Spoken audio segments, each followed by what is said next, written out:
नमस्कार दोस्तों, मैं आरती आप सभी का स्वागत करती हूँ हमारे चैनल सहानी ऑनलाइन क्लासेस में। तो आज मैं आप सभी के साथ शेयर कर रही हूँ इस वीडियो में श्री कृष्ण जन्माष्टमी की कहानी। तो भगवान श्री कृष्ण के बारे में इस वीडियो में आपको बहुत सारी जानकारी मिलेगी। ये क्यों मनाया जाता है, ये सारी चीज़ें आपको मैं इस वीडियो में बताने वाली हूँ। तो आइए कहानी का आरंभ करते हैं। तो भगवान श्री कृष्ण देवकी और वासुदेव के 8वें पुत्र थे।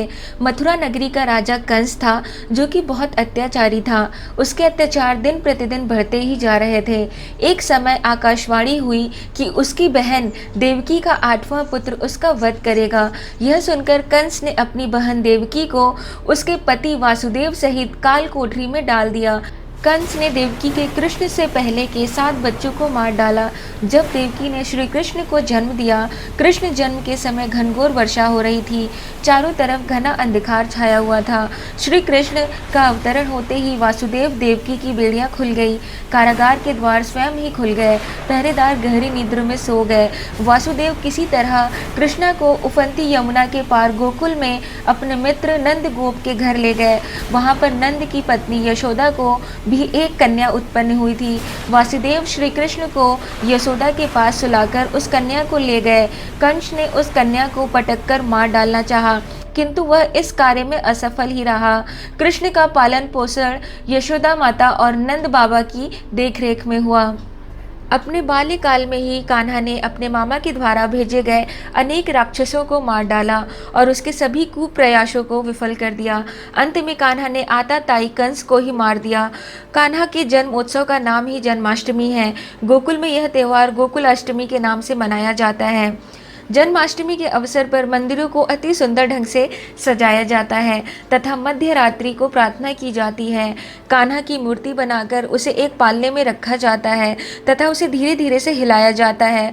लोग सारी रात भजन गाते हैं तथा आरती की जाती है।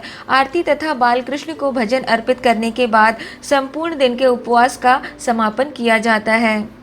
तो अब मैं आपको बताने वाली हूँ कान्हा से जुड़ी कुछ अहम बातें जो उनके हर भक्त को पता होनी चाहिए। कहा जाता है कि कान्हा की परदादी मारीशा और सौतेली माँ रोहिणी बलराम की माँ नाग जनजाति की थी। कान्हा के धनुष का नाम सारंग और चक्र का नाम सुदर्शन था। वह लौकिक, दिव्यास्त्र व देवास्त्र इन तीनों ही रूपों में कार्य कर सकते थे।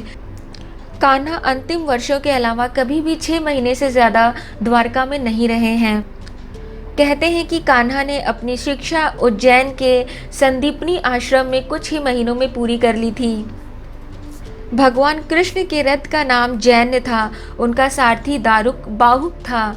उनके अश्वों घोड़ों के नाम शैव, मेघपुष्प, बलाहक और सुग्रीव थे। और ये भी कहा जाता है कि कान्हा ने केवल 16 वर्ष की आयु में विश्व प्रसिद्ध चाणूर और मुष्टिक जैसे मल्लों का वध किया था। तो दोस्तों, आज की वीडियो में बस इतना ही। मैं आपको जल्द मिलूंगी एक दूसरे वीडियो के साथ। तब तक आप सभी अपना ख्याल रखें। आप सभी को जन्माष्टमी की ढेरों शुभकामनाएं। मैं आपको जल्द मिलती हूँ। Bye bye, take care.